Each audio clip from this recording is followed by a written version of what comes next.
रात के ठीक 12 बजे थे। पहाड़ों के बीच बसे छोटे से गांव भैरवपुर की सड़क पर घना कोहरा फैला हुआ था। दूर दूर तक सिर्फ हवा की सीटी जैसी आवाज सुनाई दे रही थी।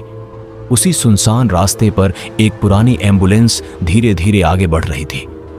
एम्बुलेंस में 3 लोग थे, ड्राइवर महेश, गांव का चौकीदार रघुवीर और एक लकड़ी का पुराना ताबूत। महेश बार बार रियर मिरर में देख रहा था। उसे अजीब बेचैनी हो रही थी। भाई, ये ताबूत इतना भारी क्यों है? उसने धीमी आवाज में पूछा।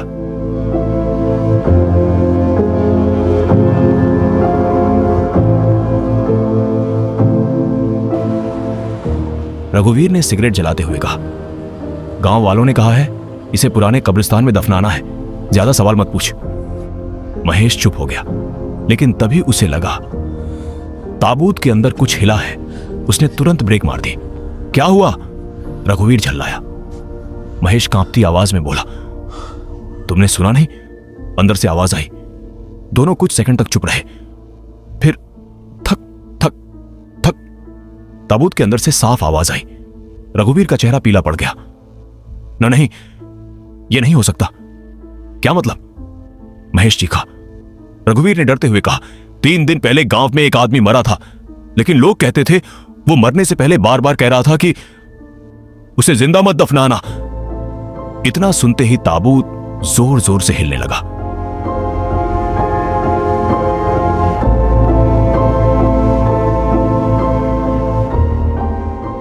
महेश डरकर एम्बुलेंस से बाहर भाग गया।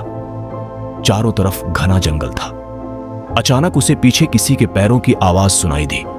वो पलटा, लेकिन वहां कोई नहीं था। तभी एम्बुलेंस के अंदर से रघुवीर की भयानक चीख गूंजी, बचाओ! ओ!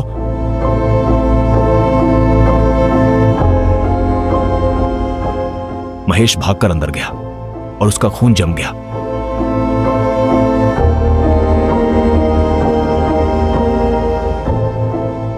रघुवीर सीट पर नहीं था। पूरी एम्बुलेंस खून से भरी हुई थी। ताबूत खुला पड़ा था, लेकिन अंदर कोई नहीं था। महेश कांपने लगा। तभी पीछे से किसी ने उसकी गर्दन पर बर्फ जैसे ठंडे हाथ रख दिए। धीरे धीरे उसने पीछे देखा। एक आदमी खड़ा था।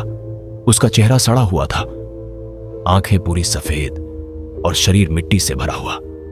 वो धीमी आवाज में बोला, उन्होंने मुझे जिंदा दफनाया था। महेश चीखता हुआ जंगल की तरफ भागा। पीछे से सूखी पत्तियों पर किसी के दौड़ने की आवाज लगातार करीब आती जा रही थी। कुछ देर बाद उसे जंगल के बीच एक पुराना मकान दिखा। वो तुरंत अंदर घुस गया। मकान के अंदर अंधेरा था। दीवारों पर पुराने ताबूतों की तस्वीरें टंगी थीं।